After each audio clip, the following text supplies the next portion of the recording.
आज म निर्वाचनको यात्रामा हिँडेको भाद्र 7 र 8 गते टिकापुरमा जुन दुर्घटना हुन पुग्यो यसको परिकल्पना समेत गर्न सक्दैन म।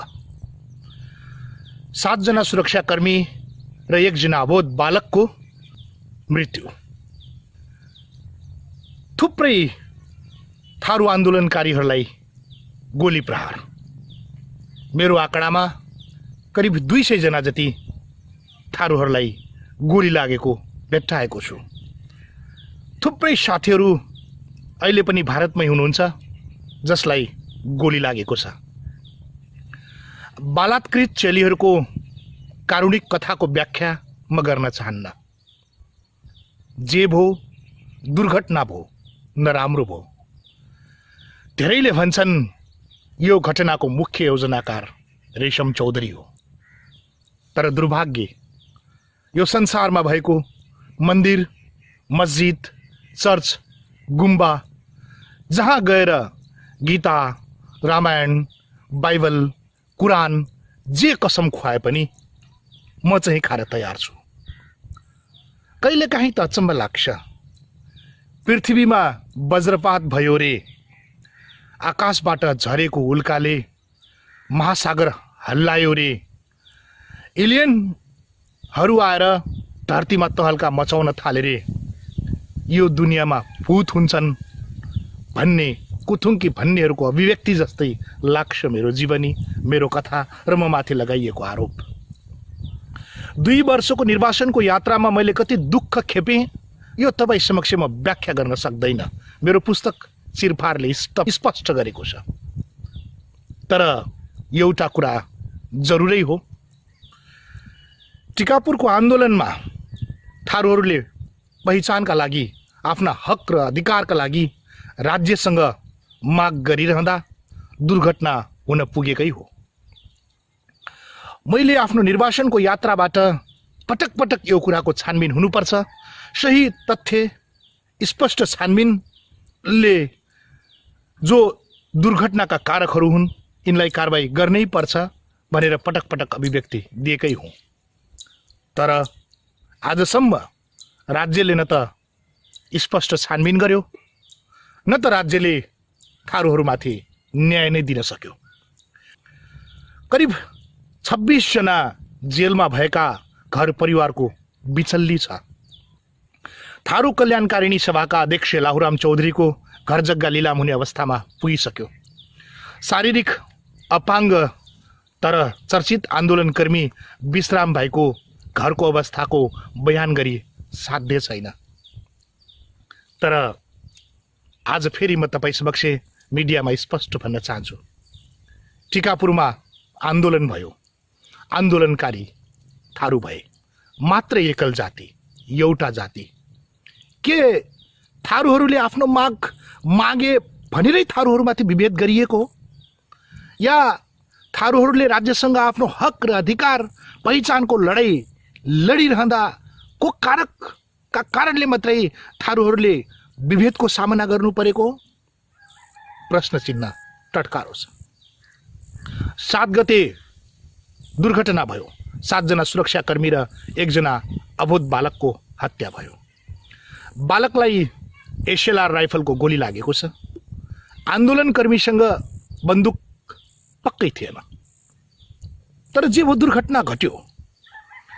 अर्को स्पष्ट आवाज म तपाईँ समक्ष के उठाउन चाहन्छु भने भाद्र 8 गते टिकापुर सुनसान थियो। राज्यले कर्फ्यू लगाएको थियो।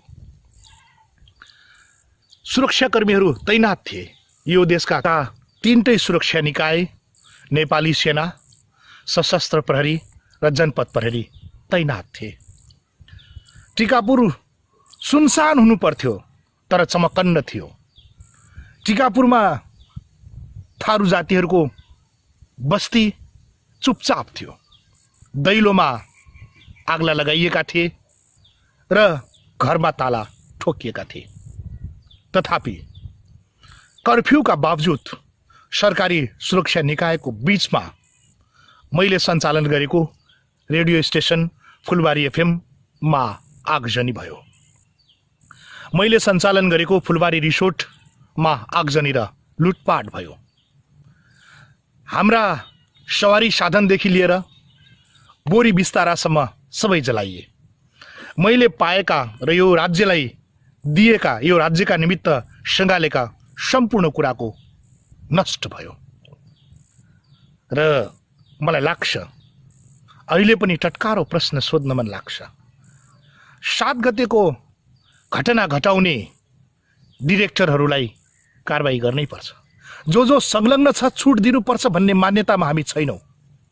तर एउटा जवाफ हामीलाई चाहियो कि यो देशको सुरक्षाकर्मी, यो देशको प्रहरी प्रशासन, यो देशको शासन प्रशासनले केवल थारूहरूकै निमित्त मात्रै विभेदका लागि भाद्र 8 को घटना घटाएकै हो त? के भाद्र 8 गतेको घटनामा यो देशको शासन प्रशासन, शासक प्रशासकको संलग्नता थिएन? पक्कै थियो। थिएन भने कर्फ्यूका बावजुद हाम्रो घरमा आगो किन लाग्यो? थारूहरूको घरमा छानी छानी आगो किन लगाइयो? थारूका सामानहरू किन लुटिए? ठेला चलाउनेदेखि तरकारी पसलेसम्मलाई किन कुटियो? किन बाटोमा हिँड्ने थारू चेलीबेटीहरूमाथि दुर्व्यवहार भयो? यो कुराको जवाफ राज्यले दिनै पर्दछ। थारूहरूको माग राज्यसँग थियो र राज्यसँगै अधिकार माग्दै थिए। घटना सुरक्षाकर्मीसँगै घट्यो। निश्चय पनि राज्यका कुनै पनि आन्दोलनकर्मीको मुठभेड भनेको सुरक्षाकर्मीसँगै हुने गर्दछ। देशमा अमन शान्ति चयनका निमित्त राज्यले खटाउने भनेकै सुरक्षा निकाय हो।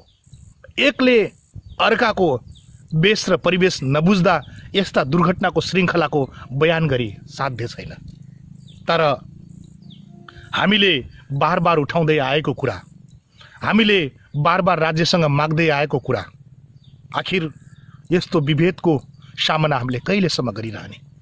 आज 2 वर्षसम्म भयो यो देशको न्यायालयले हामीलाई न्याय दिन किन सकेन? किन हामी न्यायालयबाट न्याय पाउनबाट वञ्चित छौँ? किन अझै पनि हजारौं थारूहरू घर फर्किन सकेका छैनन्? किन अहिले पनि थारूहरूको मागमाथि सुनवाई भइराखेको छैन? कतै अझै पनि थारूलाई डोजरले पापड पेले जस्तै, सडक दबाए जस्तै दबाउने नीति त होइन। र कहिलेकाहीँ लाग्छ मलाई कि यस्ता घटनाभित्र हाम्रा केही मान्छेको संलग्नता पनि छ। प्रवासमा बसेर यो शङ्का नगरौँ पनि कसरी? आन्दोलनको एउटै एजेन्डा थियो, एउटै माग थियो। तपाईँ हामी सबैले एउटै मागका निमित्त लडिरहेका थियौँ। थारूहरूलाई राज्यले अझै पनि दमन गरेर लाग्ने योजना त बनाएको छैन। हामीलाई आफ्नैमाथि शङ्का लाग्छ। नलागोस् पनि किन?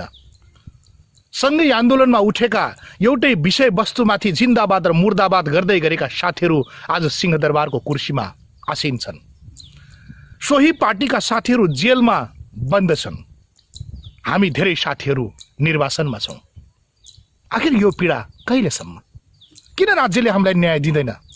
धेरैले भन्छन् रेशम चौधरी हत्यारा हो, भाला रोपेर प्रहरीहरूको हत्या गरियो, बच्चालाई गोली हानियो। यसको मुख्य नायक र मुख्य योजनाकार पनि मलाई बनाइएको छ। तर बडो अचम्म, जसलाई यो घटनाको बारेमा थाहै छैन, जसलाई त्यो हुलमुलको बारेमा थाहा छैन। घटना घटिरहँदा म बर्दिया जिल्लाको गुलरियामा थिएँ।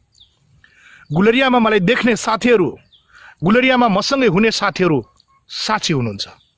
उहाँहरूलाई थाहा छ म निर्दोष छु। टिकापुरका सबै व्यापारीहरूलाई, राजनीतिक कर्मी साथीहरूलाई, बुद्धिजीवीहरूलाई पनि थाहा छ कि म घटनामा थिइनँ, म निर्दोष छु। हामी जस्ता धेरै थारूहरू निर्दोष छन्।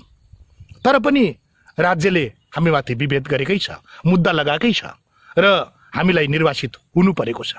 धेरैले भन्छन्, ए रेशम, देशमा आऊ र कानुनी लडाइँ लड। तिमी कहिलेसम्म निर्वासनमा बस्छौ? कहिलेसम्म लुकी लुकी भागी हिँड्छौ? आफ्नो देशमा आउन कसलाई पो मन लाग्दैन र? मलाई पनि मेरो देशमा आउन मन लाग्छ। तर लगाइएको झुट्टा मुद्दामा जबरजस्ती वर्षौं वर्षसम्म जेलको हावा खानु पर्यो भने यसको जवाबदेही को? अहिले थारूहरूको माग मुद्दामाथि नै सुनवाई नहुने र दमन र विभेद गरिने यस्तो अवस्थामा, न्यायालयले न्याय दिन नसकेको अवस्थामा र हामीले न्याय नपाउने अवस्थामा म कसरी मुलुक फर्किन सक्छु? मलाई राम्रोसँग थाहा छ कि तपाईँ हामी सबै नेपाली हौँ। अरूको प्रश्न चिन्ह तपाईँलाई टटकारो लाग्ला, तर थारूहरू असली भूमिपुत्र हुन्। थारूहरू यो माटोमा खेलेर हुर्केका जाति हुन्। हामीलाई हाम्रो देशको तपाईँ जत्तिकै माया छ, तर पनि हामीलाई विभेद किन गरिँदैछ? हामीमाथि दमन किन हुँदैछ? हामी चाहन्छौँ राज्यले घटनाको निष्पक्ष छानबिन गरोस्। मलाई व्यक्तिगत रूपमा दुःख लागेको छ। दुःख किन नलाग्ने? एकजनाको भावना बुझेर आँसु चुहाउने म जस्तो कलाकारले भाला रोपेर नृशंस हत्या गर्ने कल्पना पनि गर्न सक्दैन। भएका सुरक्षाकर्मी साथीहरू मेरा मित्र थिए। म उहाँहरूको शहादतप्रति, उहाँहरूले प्राप्त गरेको शहादत्वप्रति नमन गर्दछु, दुखी छु। पीडित परिवारले राहत पाउनै पर्दछ, पीडित परिवारले न्याय पाउनै पर्दछ, यो कुरामा म स्पष्ट छु। एसएसपी लक्ष्मण नेउपाने लगायत इन्सपेक्टर साहबहरू मारिनु भएको छ। प्रहरी जवान र हलदार साहबहरू मारिनु भएको छ। एकजना बच्चाको नृशंस रूपमा गोली लागेर हत्या भएको छ। यो मामलामा म दुखी छु। उहाँको शोक सन्तप्त परिवारप्रति म श्रद्धाञ्जली व्यक्त गर्न चाहन्छु। तर यो घटनाको छानबिन राज्यले गरिदिनु पर्दैन? राज्यले दोषी पत्ता लगाएर कारबाही गर्नु पर्दैन? राज्यले भाला रोप्ने को हुन् भनेर स्पष्ट रूपमा छानबिन गर्नु पर्दैन? बच्चाको हत्या कसरी भयो भनेर राज्यले स्पष्ट रूपमा उत्तर दिनु पर्दैन? एउटा प्रजातन्त्रवादी आन्दोलित मुद्दाको छानबिन गर्न 2 वर्ष लाग्छ भने यो मुलुकले निकास कहिले पाउला? यो मुलुकको सही निकास र विकास कति वर्षमा होला? तपाईँ आफै कल्पना गर्न सक्नुहुनेछ। यी सबै कुराको मनन गरेर मैले मेरो पुस्तक चिरफार निकालेँ। चिरफार एउटा यस्तो पुस्तक हो जसमा पात्रको नाम समेत गलत छैन। जस्ताका तस्तै जे छ त्यो स्पष्ट रूपमा दैनिकी सहित मैले मेरो मुख चिरफारमा उल्लेख गरिदिएको छु। र सबै दर्शकवृन्दलाई चिरफार किनेर पढिदिनु हुन पनि हार्दिक अनुरोध गर्दछु। र जुन चिरफारले टिकापुर घटनाको बारेमा छर्लङ्ग होस्, चिरफार छानबिन कमिटीका लागि पनि आवश्यक छ, चिरफार मानव अधिकार कर्मीका लागि पनि आवश्यक छ, चिरफार पत्रकारका लागि पनि आवश्यक छ। मलाई दुःख त त्यस बेला लाग्यो कि हामी हाम्रा हक र अधिकारका लागि लडाईँ लडिरहँदा टिकापुरमा भएको दुर्घटनाका पछाडि यो राज्य मात्रै होइन, राज्यको शासन प्रशासन मात्रै होइन, यो देशको सूचना संयन्त्र, टेलिभिजन, रेडियो, एफएम, पत्र पत्रिकाहरू एक छत्र सुरक्षाकर्मीको छाता भएर लागे। सबैजनाले दोषी देखे। पत्रकारहरूले थारूलाई हत्यारा देखे। रेडियो टेलिभिजनहरूले ती हत्याका घटनाहरू बारम्बार दोहोर्याइरहे। एकजना अबोध बालकलाई असही साप बनाइयो र जसलाई मेरा बारेमा न्युज 24 च्यानलमा बोल्न लगाइयो। थुप्रै पत्र पत्रिकामा घटनास्थलमै नपुगिकन मेरा बारेमा लेखे। म अहिले पनि स्पष्ट छु र मेरो पुस्तकमा लेखी पनि दिएको छु।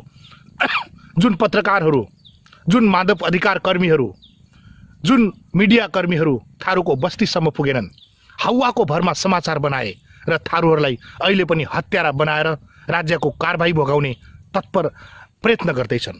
यो निकै दुर्भाग्यपूर्ण कुरा हो। हामी थारूहरू सोझा छौँ र अत्यन्त इमान्दार पनि छौँ। म आफै भन्दैछु यो घटनाको छानबिन हुनुपर्दछ। म आफै भन्दछु छानबिन गरेर कारबाही गर्नुपर्दछ र पीडित प्रहरी परिवारले न्याय पाउनुपर्दछ।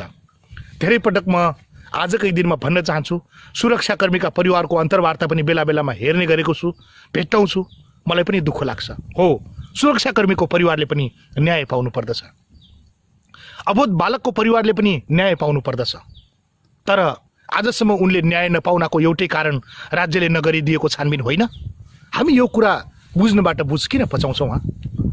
2-4 जना दुर्व्यसनी बालबालिकाले, 2-4 जना दुर्व्यसनीहरूले फेसबुकको स्ट्याटस लेखे भन्दैमा सोझा र निमुखाहरूमाथि दमन गर्नु हुँदैन। म देशको सम्पत्ति हुँ कि होइन मलाई थाहा छैन, तर यो देशको राष्ट्रिय प्रतिभा पुरस्कारदेखि लिएर गोर्खा दक्षिण बाहुसम्म पाएको पदक पाएको एउटा व्यक्ति जरुर हुँ। ती पदक मलाई त्यसै दिइएका पनि होइनन्। यो देशको 350 वटा राष्ट्रिय गीत मैले त्यसै गाएको पनि होइन। मैले के गरिनँ? देउसी भैलोको गीत गाएन कि, दलितका हक र अधिकारका गीत गाएन कि, कमैयाको गीत गाएन कि, राष्ट्रिय गीत गाएन कि, गाई जात्रा निकालेन कि, आधुनिक गीत गाएन कि, दोहोरी गीत गाएन कि, पप गीत गाएन कि, र पुस्तक लेखिन कि, या यो देशको सञ्चार माध्यममा कुनै टेवा पुर्याइन कि, या मैले समाजमा कुनै सहयोग गरेन कि। हजारौं बाढी पीडितलाई, हजारौं कमैयाहरूलाई, हजारौं बालबालिकाहरूलाई राहतको पोका जुटाएर हिँड्ने मान्छे हुँ म। आज म प्रवासमा बसिरहँदा नेपालमा बाढीले आक्रान्त पारेको कुराले मलाई दुखित तुल्याउँछ। तर भाद्र 7 र 8 गतेको दिनमा मैले मेरो सामाजिक सञ्जालमा उठाइने हक र अधिकारका कुराको बारेमा मैले यति त बोलिदिनै पर्छ। हो, घटनाको सत्य तथ्य सही छानबिन हुनैपर्छ। अब एउटा कुरा टिकापुरवासीले बुझ्नै पर्छ। यदि यो घटनालाई साम्य नबनाउने हो भने टिकापुरको उथलपुथल कहिलेसम्म? म मेरो टिकापुरका व्यापारी साथीहरूको दुखेसो बुझ्दछु। आजभोलि बजार सुनसान छ रे, कोही किनमेल गर्न आउँदैनन्। 1 बोरा चामल, 1 बोरा आलु र 5 किलो चुनीका निमित्त पनि थारूहरू सामान किन्न भारतको नजिकै तिकुनिया बजारमा पुग्ने गर्दछन् रे।